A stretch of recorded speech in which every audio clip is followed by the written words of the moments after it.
दिल्ली धमाके के बाद अगर इस टेरर मॉड्यूल को नहीं पकड़ा जाता तो भारत में दुनिया का सबसे बड़ा सीरियल ब्लास्ट हो जाता। इसे दुनिया के सबसे बड़े सीरियल ब्लास्ट की साजिश कहने के पीछे कई वजह हैं। खुलासा हुआ है कि इस साजिश में 32 कारों का इस्तेमाल होना था। इसके लिए 3200 किलो विस्फोटक जमा किया गया था। क्या इसका मतलब ये समझा जाए कि हर कार में 100 किलो विस्फोटक के जरिए 32 धमाकों की प्लानिंग थी?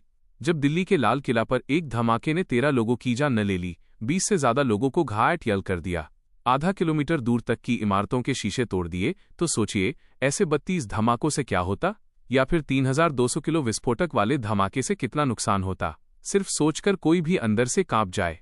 अगर सीरियल ब्लास्ट वाली साजिश अपने अंजाम तक पहुंच जाती तो क्या मंजर होता। अगर ये मान लिया जाए कि उमर जैसे 32 आत्मघाती हमलावर 3200 किलो अमोनियम नाइट्रेट से विस्फोट कर देते तो तबाही पूरे देश को हिला देती। 3200 किलो अमोनियम नाइट्रेट का बम 2.5 टन के TNT बम के बराबर धमाका करेगा। अगर आतंकी इतने बारूद को एक साथ किसी जगह पर ब्लास्ट कर देते तो 50 मीटर का इलाका पूरी तरह नष्ट हो जाता। मतलब कुछ भी नहीं बचता। अगर भीड़-भाड़ वाले इलाके में धमाका होता तो कम से कम 300-350 लोगों की जान जा सकती थी। इतने दायरे में 14,400 किलोमीटर घंटा की स्पीड वाली तरंगे लोगों के फेफड़े फाड़ देती। इतने विस्फोटक से 150 मीटर तक के दायरे में इमारतों की दीवारें ढह सकती हैं।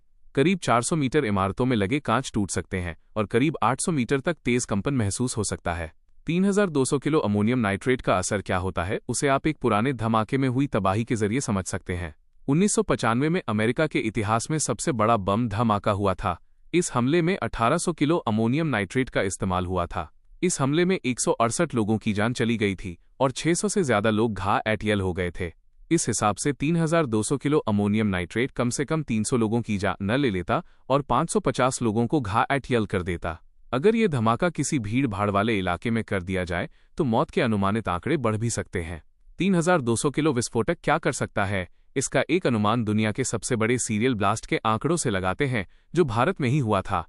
इस हिसाब से अगर व्हाइट कॉलर टेरर मॉड्यूल अपने मकसद में कामयाब हो जाता तो हिंदुस्तान को दुनिया के सबसे बड़े सीरियल ब्लास्ट के जख्म झेलने पड़ते। लेकिन खतरा अभी भी टला नहीं है। 3200 किलो में से 2900 किलो विस्फोटक बरामद किया गया है।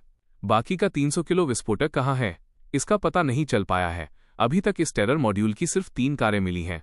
बाकी 29 कहाँ हैं, उनका पता लगाना भी जरूरी है।